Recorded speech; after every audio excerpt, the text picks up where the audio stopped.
বন্ধুরা, শুভেচ্ছা সবাইকে। শুভ বিকেল। আমি আবরু আবিদিন আপনাদেরকে ভয়েস বাই আবিদিন থেকে শুভেচ্ছা জানাচ্ছি।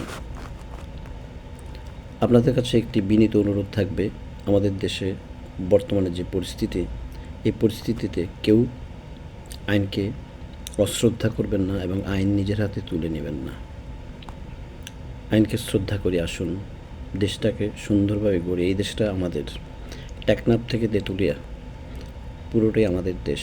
গোপালগঞ্জ বলেন, আর ঢাকা বলেন, কুমিল্লা বলেন, যশোর বলেন, খুলনা বলেন, সবটা দেশই আমাদের। পৃথিবীতে যতবার যত জায়গায় গিয়েছি, আমাদের দেশের মতো মায়া মমতা, এত আপ্যায়ন প্রিয় মানুষ আর কোথাও দেখিনি। আপনাদের কাছে বারবার বলি, আপনারা আত্মীয়তার সম্পর্ক নষ্ট করবেন না এবং কে কোন দল করলো সেটা বিষয় না। আমরা সবাই সবার ভাই বোন। হিন্দু, মুসলিম, বৌদ্ধ, খ্রিস্টান সকলের দেশে বাংলাদেশ। সাঁওতাল, চাকমা, পাহাড়ি যত মানুষ আছে, আর এখন যারা আশ্রয় নিয়েছে আমাদের এখানে রোহিঙ্গা, তাদের জন্য আমরা অমঙ্গল কামনা করব না। আমরা কেন মারামারি করব? আমরা কেন এত প্রতিহিংসা?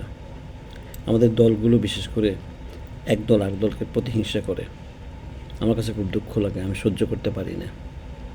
আপনাদের কাছে বিনীত অনুরোধ, আপনারা আইনকে শ্রদ্ধা করবেন। যদি সামনে ভোট আসে, আমরা দলবদ্ধভাবে যাকে পছন্দ করি তাকে ভোট দিব। আশা করি আমাদের দেশটা সুন্দরভাবে এগিয়ে যাবে, এগিয়ে যাচ্ছিল। সবাইকে ধন্যবাদ।